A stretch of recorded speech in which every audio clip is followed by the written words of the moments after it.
free on Roku and Amazon Fire.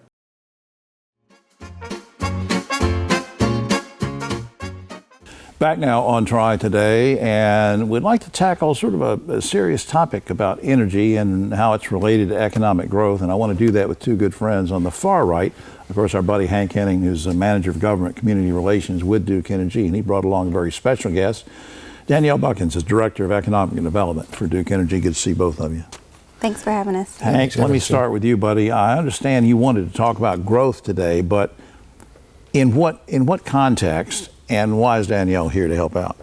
Well, it's a great question. Thanks for having us. So, as we've mentioned on previous episodes, North Carolina is one of the fastest growing states in the country. And what comes along with that is the need for more power. So we invited Danielle to join us. She's, as you said, our North Carolina Director of Economic Development, to talk about some of the questions we're getting from our ratepayers and some of the protections that are in place to make sure that everyone's paying their fair share. Right. Well, now, let's talk about Danielle. Let's talk about you and I with economic development in North Carolina. Talk about the growth, especially, let's say, in 2025. Yeah, sure. So in 2025, we saw projects announced that represented 33,000 jobs and $23 billion in capital investment for North Carolina. Yeah.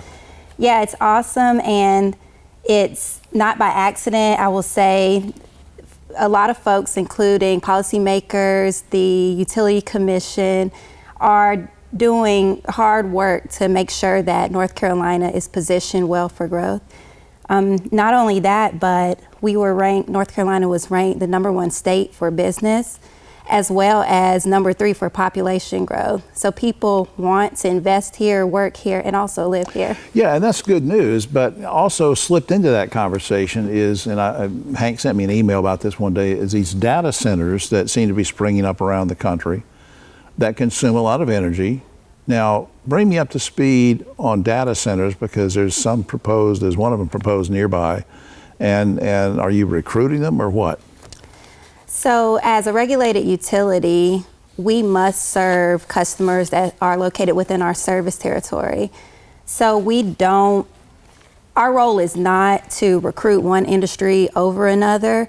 Really, what we're doing is working very closely with the local economic development officials and local leaders in order to support them in ways that align with their vision for the community. So whether that's a data center, manufacturer, or otherwise.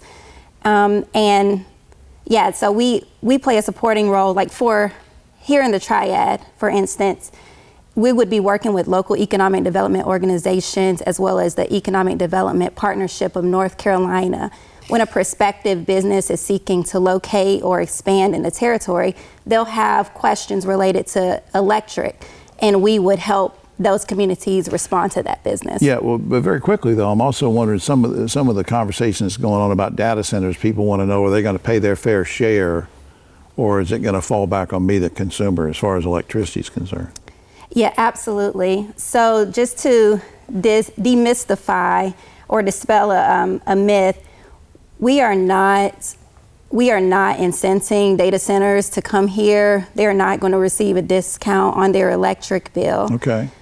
In fact, we have large load contracts in place for these large load customers that are going to make them responsible for paying for the generation and transmission infrastructure that's required for their specific service. I think that puts people's mind at ease, that they're not going to get hit with increases because of data centers are coming, and they're not cutting special deals for data centers, but we get the jobs coming in like you mentioned there. Yeah. Hank, before we wrap up, a few seconds, any final thoughts?